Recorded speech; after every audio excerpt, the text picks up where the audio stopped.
Salam jemaat Tuhan, salam jumpa lagi dalam acara Light of Revival, renungan firman Tuhan yang akan menuntun kita di sepanjang hari ini. Mari kita sama-sama membaca firman Tuhan di dalam Matius pasal 14 ayat 22 dan 23. Sesudah itu Yesus segera memerintahkan murid-muridnya naik ke perahu dan mendahuluinya ke seberang. Sementara itu ia menyuruh orang banyak pulang. Dan setelah orang banyak itu disuruhnya pulang, Yesus naik ke atas bukit untuk berdoa seorang diri.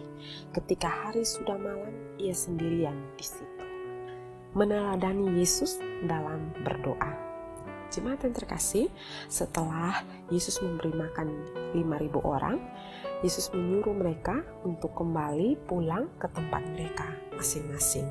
Lalu ia juga menyuruh murid-muridnya untuk naik ke perahu dan pergi ke seberang terlebih dahulu. Mengapa Yesus menyuruh murid-muridnya untuk naik ke perahu terlebih dahulu, pergi ke seberang terlebih dahulu? Karena Yesus ingin naik ke bukit dan berdoa kepada Allah Bapa seorang diri. Jemaat yang terkasih, meskipun masih banyak yang harus Yesus lakukan bagi orang lain, tetapi Yesus tetap pergi seorang diri dengan waktu yang cukup lama untuk berdoa kepada Allah Bapa. Yesus yang adalah Allah, Yesus yang adalah Tuhan atas segala sesuatu, dan Yesus adalah Tuhan, kepadanya doa-doa kita dipanjatkan, tetap ia sebagai manusia, ia mengambil rupa seorang hamba untuk berdoa kepada Allah Bapa. Ini juga adalah teladan Tuhan Yesus yang begitu luar biasa bagi para pengikutnya, teladan Tuhan Yesus bagi kita orang Kristen yang harus kita lakukan.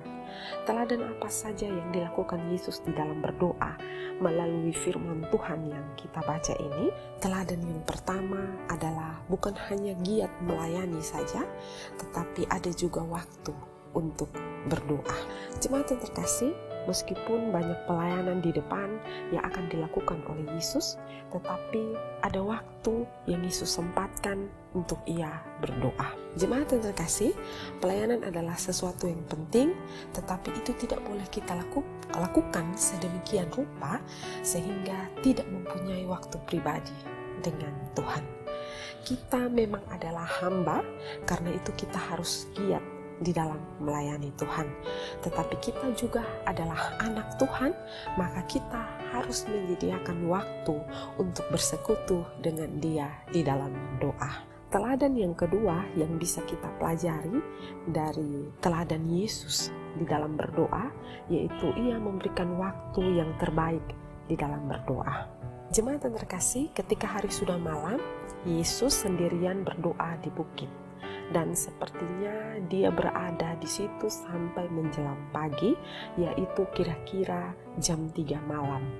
Karena waktu angin sakal mengombang-ambingkan kapal murid-murid, kira-kira jam 3 malam barulah Yesus datang menemui mereka.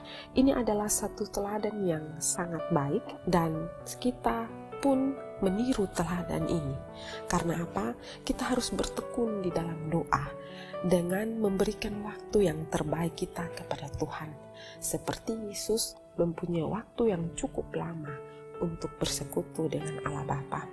Kita jangan terburu-buru di dalam doa, tetapi kita mau memberikan waktu kita yang lama, waktu yang terbaik, waktu yang tidak tergesa-gesa ketika kita berdoa kepada Tuhan.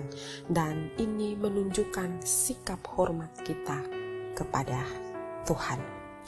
Jemaat yang terkasih, inilah teladan Tuhan Yesus.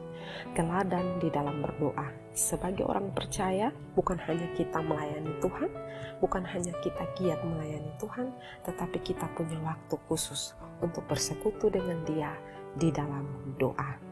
Janganlah jemu-jemu untuk terus bersekutu dengan Tuhan di dalam doa. Berikanlah waktumu yang terbaik untuk Tuhan. Kiranya renungan ini boleh memberkati kita. Mari kita berdoa. Tuhan, terima kasih untuk renungan pagi ini. Tuhan tolong kami agar kami dapat memberikan waktu yang terbaik kami untuk bersekutu dengan Tuhan melalui doa-doa kami ya Tuhan. Terima kasih Tuhan Yesus. Amin. Jemaat yang terkasih, mari tetaplah jadikan firman Tuhan sebagai terang dan pelita bagi jalan hidup kita. Tuhan memberkati kita.